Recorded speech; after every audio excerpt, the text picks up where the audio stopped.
2026. gadā Vesels birojs turpina attīstīt un piedāvāt dažādus veselības veicināšanas pasākumus un mācības par labbūtību, personīgo efektivitāti gan darbiniekiem, gan arī tiešu vadītājiem. Papildus jau ierastajām tēmām šogad mums ir arī vairāki jaunumi. Viena no nodarbībām ir par redzes veselību tieši digitālo ekrānu laikmetā kopā ar redzes speciālistu un pētnieci Tatjanu Pladeri. Arī Vesels birojas darba vides aptāju dati rāda, ka redzes nogurums, diskomforts tiešām ir viena no biežākajām sūdzībām biroja darbinieku vidū. Tāpēc mēs tiešām meklējam veidus, kā tad varam palīdzēt ikvienam parūpēties par savu redzi labāk.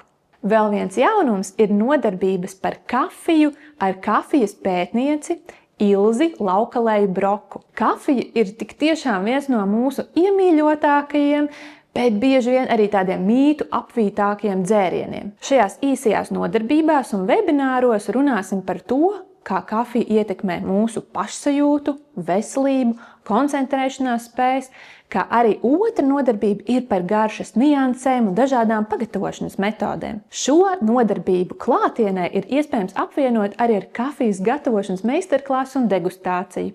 Vēl viena jauna tēma mums ir tapusi sadarbībā ar neirozinātnes speciālistu Agnesu Šacku par motivāciju un dopamīnu. Un tur ielūkojamies arī prokrastinācijā tieši no neirozinātnes skatu punkta. Šajā gadā plānojam ieviest arī jaunu apmācību saturu par psihoemocionālo veselību un labbūtību e-mācību formātā, kā arī top nodarbības par psiholoģisko noturību un dzīves spēku. Vēl viens ļoti svarīgs jaunums man šķiet ir tas, ka top apmācības arī par pirmo psiholoģisko palīdzību, kas sniegs zināšanas, gan arī praktiskas prasmes, kā atbalstīt kolēģus un arī līdzcilvēkus emocionālas krīzes un sarežģītās situācijās. Bet par šo un citiem jaunumiem pastāstīšu jau kādā citā reizē. Lai jauka diena un tiekamies!